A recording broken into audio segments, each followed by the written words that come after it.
Vietnam நாட்டில் Francis Xavier என்ற ஆயர் வாழ்ந்து வந்தார். 1975 ஆண்டில் அவர் அந்த வியட்நாம் நாட்டில் ஆயராக பணியாற்றிய போது அங்கு கம்யூனிசம் ஆட்சி செய்து கொண்டிருந்தது. எனவே அப்பொழுது அவரை சிறையில் அடைத்தார்கள்.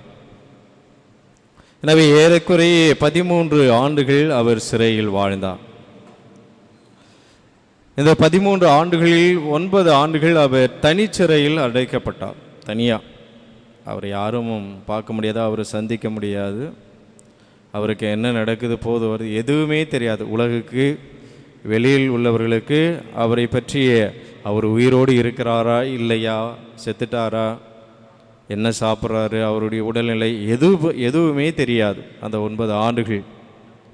எனவே இப்படிப்பட்ட ஒரு இருள் சூழ்ந்த ஒரு சூழ்நிலை, தனிச்சிறையில் அந்த 13 ஆண்டுகளில் 9 ஆண்டுகள் அவர் அந்த தனி சிறையில் இருக்கின்றார்.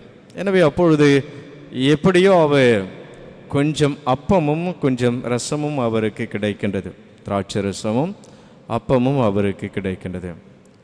எனவே அவர் அந்த தனக்கு கிடைத்த கொஞ்சோண்டு அந்த ரசத்தையும் அப்பத்தையும் வைத்து கொண்டு ஒவ்வொரு நாளும் அவர் திருப்பலி நிறைவேற்றுகின்றார்.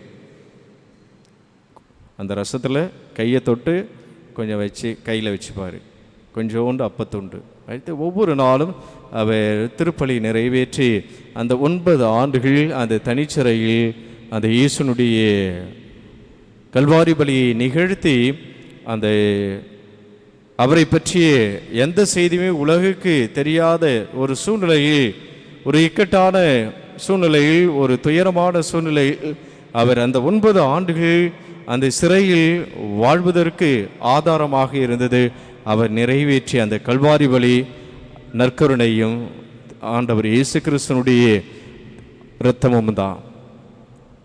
எனவே அவர் சிறையிலிருந்து வெளியே வந்தபோது அவர் புனித 2ஆம் ஜான் பால் அவர்களை சந்தித்தார். அப்பொழுது அந்த ஜூபிலி 2000 ஆண்டு அப்பொழுது அவர் தியானம் கொடுக்கின்றார். அந்த 13 ஆண்டுகள், இந்த 9 ஆண்டுகள் தனக்கு கிடைத்த அந்த கொஞ்சம் அந்த சொற்பமான ரசத்தை வைத்து அப்பத்தை வைத்து ஒவ்வொரு நாளும் திருப்பலி நிறைவேற்றி நான் ஆற்றலையும் சக்தியையும் பலத்தையும் பெற்றுக்கொண்டேன். எனவே அந்த நற்கருணை பலி அந்த ஆண்டவர் இயேசு கிறிஸ்துனுடைய உடலையும் இரத்தத்தையும் உட்கொண்டு அந்த தனிச்சிறையில் யாருமே சந்திக்க முடியாத ஒரு மன உளைச்சலுக்கு ஆளான சூழ்நிலையில், இருள் சூழ்ந்த அந்த சூழ்நிலையில் நான் வாழ்ந்தேன் என்று சொன்னால் அதற்கு ஆதாரம் நான் உட்கொண்ட இயேசுனுடைய உடலும் இயேசுவினுடைய இரத்தமும்.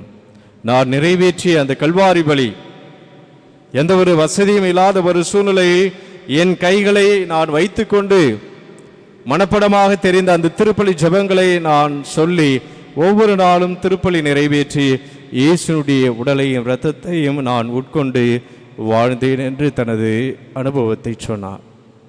பிரியமான சகோதர சகோதரி, என்று ஆண்டவர் இயேசு கிறிஸ்துனுடைய திருவுடல் திருரத்த பெருவிழாவை நாம் கொண்டாடுகின்றோம். சென்ற வாரம் நாம் மூவரு கடவுளுடைய விழாவை கொண்டாடினோம். அடுத்த வாரம் நாம் அதற்கு அடுத்தபடியாக நாம் இயேசுனுடைய தூய இதய அந்த பெருவிழாவை கொண்டாட இருக்கின்றோம். எனவே நாம் இன்றைய நாளில் ஆலயத்தில் திருவழிபாட்டு அந்த அட்டவணைப்படி நாம் கொண்டாடினாலும் கண்டிப்பாக நாம் ஏற்பாடு செய்து பங்கு தந்தை ஏற்பாடு செய்து அந்த பூத்திருவிழாவை கொண்டாடுவோம். 3 இடங்களில் நாம் ஜோடனைகளை செய்து ஆண்டவர் இயேசு கிறிஸ்துவை ஆண்டு முழுவதும் நாம் சந்திக்கின்றோம். அந்த இயேசு நாம் வாழக்கூடிய இல்லத்தில் நமது வீதிகளில் அவர் நம்மை சந்திப்பதற்காக வர இருக்கின்றார். எனவே இன்று நாம் இயேசுனுடைய திருவுடல் திரு ரத்தத்தை உட்கொள்கின்ற பொழுது பழைய ஏற்பாட்டில் மன்னா உணவை கடவுள் அந்த இஸ்ராயல் மக்களுக்கு கொடுத்தார். 40 ஆண்டுகள் அவர்கள் அந்த பாலைவனத்தில் பயணம் செய்த போது வயிற்றுப்பசி, உடல் பசியை, வயிற்றுப்பசியை நிரப்புவதற்காக தீர்ப்பதற்காக அந்த மன்னா உணவை கொடுத்தார். அது வயிற்றுக்கான உணவு, உடலுக்கான உணவு, பசியை ஆற்றுவதற்காக கடவுள் கொடுத்த உணவு அந்த மன்னா உணவு. ஆனால் ஆண்டவர் இயேசு கிறிஸ்து அவருடைய வாழ்க்கையை நாம் சற்று அலசி பார்த்தோம் என்று சொன்னால் தொடக்கமும் நற்கருணை, அவருடைய அந்த இறுதியும் நற்கருணையில் முடிவதை நாம் பார்க்கின்றோம். இயேசு பிறந்தபோது ஆண்டவர் இயேசு கிறிஸ்து பெத்லகேமில் பிறந்தார். பெத்லகேம் என்று சொன்னால் அப்பத்தின் வீடு. அந்த பெத்லகேம் என்ற அந்த ஊர், அந்த வார்த்தைக்கு அர்த்தம் என்னவென்று சொன்னால் அப்பத்தின் வீடு. எனவே இயேசு அங்கு பிறந்தார் என்று சொன்னால் ஆண்டவர் இயேசு கிறிஸ்து தன் உடலை நமக்கு உணவாக கொடுக்க போகின்றார். எனவே அந்த நற்கருணையாக அவர் நமக்கு வழங்கப் போகின்றார் என்பதை இயேசு பிறந்தபோது அந்த அப்பத்தின் வீடு என்று அழைக்கப்பட்ட பெத்லகேமில் பிறந்த இயேசு தன் உடலை நற்கருணையாக நமக்கு கொடுக்க போகின்றார், அப்பமாக கொடுக்க போகின்றார் என்பது இயேசுனுடைய அந்த தொடக்கம். இயேசுனுடைய பிறப்பிலே நற்கருணையை நாம் பார்க்கின்றோம். அதற்கடுத்தபடியாக இயேசுனுடைய பிறப்பை நாம் பார்க்கின்றோம், சிந்திக்கின்றபோது அவர் பிறந்தபோது அவரை அவருடைய தாய் அன்னை மரியாளும் சூசையப்பரும் தீவன தொட்டியில் அவரை கிடைத்திருந்தாள். தீவன தொட்டி என்பது மிருகங்கள், ஆடு மாடுகள், அவர்களுக்கு உணவு அந்த தீவன தொட்டியில் தீனி போடுவாங்க. வைக்கோல் மற்ற புல் மற்ற அனைத்தையும் அந்த தீவன தொட்டியில். அப்ப இயேசு அங்கு கிடத்தப்பட்டிருந்தார் என்று சொன்னார். அந்த தீவன தொட்டியில் கிடத்தப்பட்டிருந்தார் சொன்னார் நம் அனைவருக்கும் உணவாக அவர் தன்னையே வழங்க இருக்கின்றார் என்பதை நாம் அங்கு நற்கருணையை இயேசுனுடைய வாழ்வின் தொடக்கமாக இருப்பதை பார்க்கணும். அப்பத்தின் வீடு பெத்லகேம், தீவன தொட்டியில் குழந்தை இயேசு கிடத்தப்பட்டிருந்தார். எனவே இயேசு நற்கருணை ஆண்டவர் நமக்கு உணவாக தன்னையே கொடுக்க போகின்றார் என்பதை அந்த தொடக்கத்திலே இயேசுனுடைய பிறப்பிலே நாம் பார்க்கின்றோம்.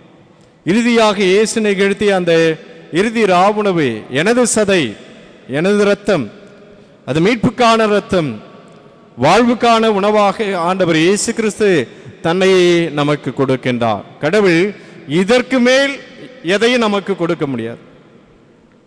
இதைவிட மேலாக உயரிய கூடிய கடவுளால் கொடுக்கவே முடியாது. கடவுள் எல்லாவற்றையும் கொடுக்கக்கூடியவர், எதை கேட்டாலும் செய்யக்கூடியவர், எதையும் செய்யக்கூடிய கடவுள் ஆண்டவர் இயேசு கிறிஸ்து நற்கருணைக்கு மேலான ஒரு கொடையை கண்டிப்பாக கடவுளால் கொடுக்க முடியாது. அதுதான் நமது கிறிஸ்துவ வாழ்வின் ஆதாரம், உச்சமும் ஊற்றும் ஆதாரமாக அடித்தளமாக நற்கருணை அமைகின்றது.